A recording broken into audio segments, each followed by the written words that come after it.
Alors, je vais peut-être vous proposer d'intervenir en 3 points, peut-être rappeler dans un premier temps en quelques mots vraiment ce qu'est un CRP et c'est quoi sa mission.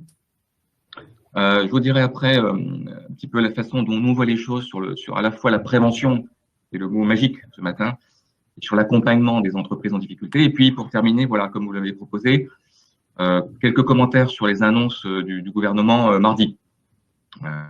Alors sur le rôle du CRP, pour aller vite, hein, c'est une mission qui est récente puisqu'elle a été créée en 2012 par Arnaud Montebourg, donc c'est vraiment très récent.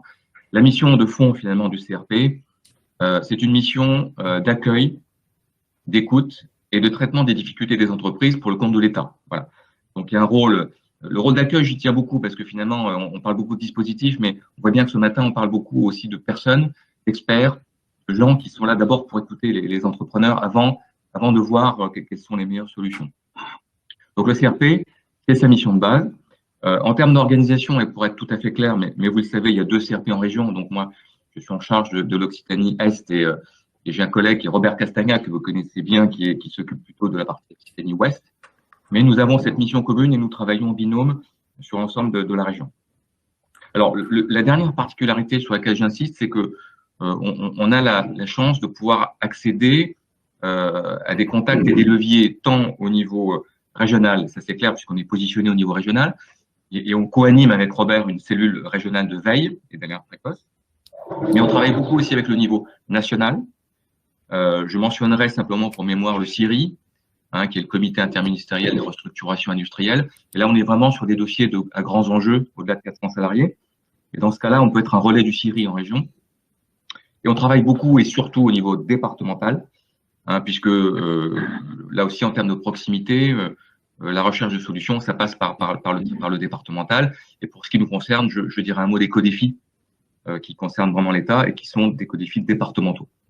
Donc voilà le paysage et le rôle du CRP. Encore une fois, j'insiste, accueil, écoute en confidentialité, et c'est le point commun avec les intervenants qui ont parlé avant. Alors, sur la prévention et l'accompagnement, en quelques mots, quelle est notre vision et qu'est-ce que nous on peut faire de manière très résumée. Alors, sur la prévention d'abord, je pense que la prévention, il y a la prévention vue de l'entrepreneur. La prévention vue de l'entrepreneur, c'est, je vais reprendre 2 mots qui étaient dans 2 verbes qui étaient dans le rapport Richelme, c'est comprendre et admettre. Et effectivement, je crois que tout passe par là en fait, au niveau de l'entrepreneur. L'entrepreneur doit être en mesure, en capacité de comprendre ce qui lui arrive. Comprendre ce qui lui arrive, ça veut dire avoir un dialogue fréquent avec ses conseils, avec son expert comptable notamment, mais avec d'autres. Ça veut dire aussi peut-être avoir ses propres outils de pilotage. Bon, en tout cas, ça passe par la nécessité d'être en capacité technique de comprendre ce qui peut lui arriver à un moment donné, ce qui n'est pas encore une fois toujours le cas. Et la deuxième phase, c'est d'admettre. Alors là, on est plutôt sur le volet un peu psychologique. Là aussi, ça a été beaucoup souligné par les intervenants précédents. On sait qu'une des difficultés dans la prévention, c'est le fait que l'entrepreneur fasse cette démarche, aille en parler. D'abord, il ne sait pas forcément à qui s'adresser, surtout, il n'a pas forcément envie d'en parler.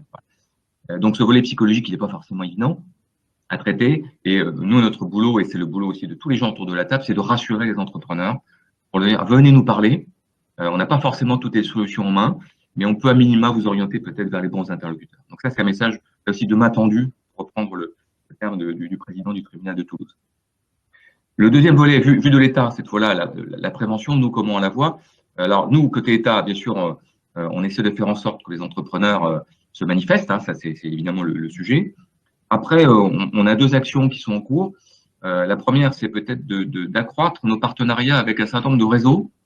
Alors, je pense aux organisations professionnelles, à l'UMM notamment, mais je pense aussi aux réseaux consulaires, pour aller plus loin dans le partenariat, là encore pour la détection, puisque là, on est sur des réseaux qui sont très, très proches du terrain, et il y a sans doute encore des progrès à faire dans les liens, dans cette mécanique, pour nous faire remonter un certain nombre de cas en difficulté ou qui ont des signaux de défaillance. Et le deuxième volet côté de l'État, je ne vais pas m'étendre là-dessus, mais l'État est en train de développer aussi, mais vous le savez sans doute, des outils d'intelligence artificielle pour essayer de nous aider là aussi, avec toutes les capacités, mais aussi toutes les limites des outils. Moi, je préfère les hommes et les femmes aux outils, mais l'intelligence artificielle peut aider aussi, en croisant un certain nombre de bases de données, à nous aider à identifier des entreprises qui sont structurellement fragiles et donc qui, statistiquement, ont plus de chance ou de malchance que d'autres de se retrouver en défaillance dans les mois ou dans les années qui viennent. Voilà. Là aussi, je prends beaucoup de précautions parce que je sais qu'il faut être prudent avec ces outils. C'est un élément de plus qui peut nous aider, nous, du côté de l'État aussi, qui va nous aider à identifier des entreprises fragiles. Alors, sur le volet accompagnement, à proprement parler, je vais simplement parler de ce qui tourne autour du Codéfi, puisque ce serait un peu long à vrai dire, mais et puis le fait de détailler des dispositifs, c'est pas forcément passionnant pour l'auditoire, mais le Codéfi pour nous, c'est certainement l'organe, on va dire, le plus opérationnel du point de vue de l'État. D'abord parce qu'il est bon niveau, il est au niveau départemental. Il est en cercle restreint, puisqu'on est avec quelques interlocuteurs côté créanciers publics, le préfet de département, le CRP, la DETS, donc on est 6 ou 7 ou 8, la Banque de France, j'ai oublié. Donc on est là aussi en examen de dossiers de manière très confidentielle. Et c'est pour nous la porte d'entrée naturelle pour les entreprises au niveau départemental. Voilà, on oriente en général les entreprises vers le Codéfi, dont nous sommes membres. Et dans le cas de ce Codéfi, il y a des outils qui sont propres au Codéfi, que vous connaissez sans doute, comme des audits dans certains cas. Donc l'État peut financer les audits pour des dossiers en jeu. Il y a tout le volet aussi que vous connaissez, qui est le volet plan d'appurement de passifs publics, qui se traite plutôt en CCSF, en comité des services financiers, mais enfin il y a un lien très fort avec le Codéfi. Et puis le Codéfi peut mobiliser aussi certains financements spécifiques, financements propres, qui peuvent être complémentaires à des dispositifs comme le PGE par exemple. Le Codéfi dispose d'outils, y compris le CRP. On a des financements possibles en complément de PGE pour le cas d'entreprises qui auraient des PGE soit refusés, soit incomplets. Voilà, donc ce sont des exemples. Et puis autour du Codéfi, il y a d'autres outils, une multitude d'autres outils vers lesquels nous, on peut orienter les entrepreneurs. Je pense par exemple aux médiations. Je mets un X, puisque des médiations, il y en a beaucoup. Mais je pense notamment à la médiation de la Banque de France, qui fonctionne plutôt bien pour des questions lors de difficultés de dialogue entre une entreprise et sa banque. Mais je pense aussi à la médiation inter-entreprise, peut-être un peu moins connue, il y a un médiateur au sein de l'ADRETS. Donc là, on est plutôt sur les entreprises qui ont des difficultés de dialogue avec des fournisseurs ou des sous-traitants. Donc, on est plutôt dans le dialogue inter-entreprise. Donc là aussi, il y a un outil de médiation qui peut exister et qui est bien dans l'esprit aussi de la prévention. C'est avant de passer à des étapes, on va dire, ultérieures, judiciaires notamment. Donc ça marche relativement bien. Et puis, au-delà de ça, il y a des tas d'autres outils dont je ne veux pas forcément parler.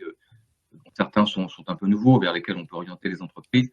Et on pourrait parler beaucoup des thématiques de haut de bilan. Je rebondis sur ce que disait Maître Caviglioli tout à l'heure. Le sujet du haut de bilan va être un sujet important puisque beaucoup d'entreprises vont sortir de la crise avec des structures de bilan très, très dégradées, des niveaux d'endettement très élevés. Donc là aussi, il y a des réflexions et des outils qui commencent à être mis à disposition. Je parlerai simplement des prêts participatifs relance que les banques vont commencer à mettre à disposition. En tout cas, ce sujet haut de bilan est aussi un sujet de réflexion auquel on est souvent confronté au sein des Codéfi. Donc voilà, sans aller plus en détail, donc beaucoup de dispositifs possibles que nous avons soit en propre au niveau de l'État ou au sein des Codéfi ou au niveau national avec l'aide du CIRI, ou des dispositifs qui sont pilotés par des partenaires et donc orientés les entreprises.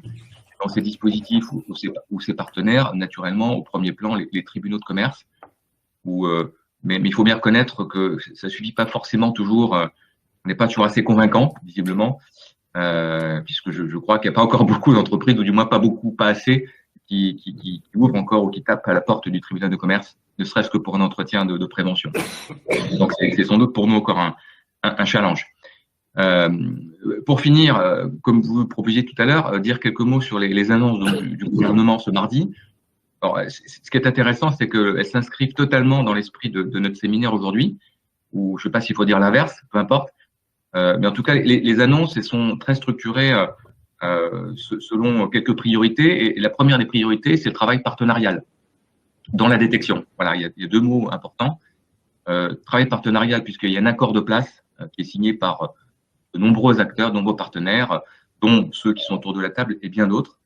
Avec donc une mission qui est de faciliter la transmission d'informations dans le respect bien sûr de la confidentialité, mais en tout cas une mission de renforcement de la détection et de la prévention. Derrière c'est ça le sujet.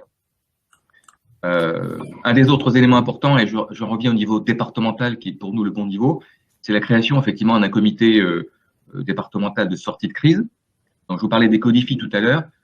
Les Codéfi continueront d'exister et continueront de traiter des dossiers individuels. les comités de sortie de crise qui sont annoncés par les deux ministres sont des comités qui sont plutôt là pour favoriser le lien et les synergies entre les acteurs et s'assurer que le dispositif va fonctionner. Mais ces comités n'ont pas vocation à examiner des dossiers d'entreprise. J'insiste là-dessus.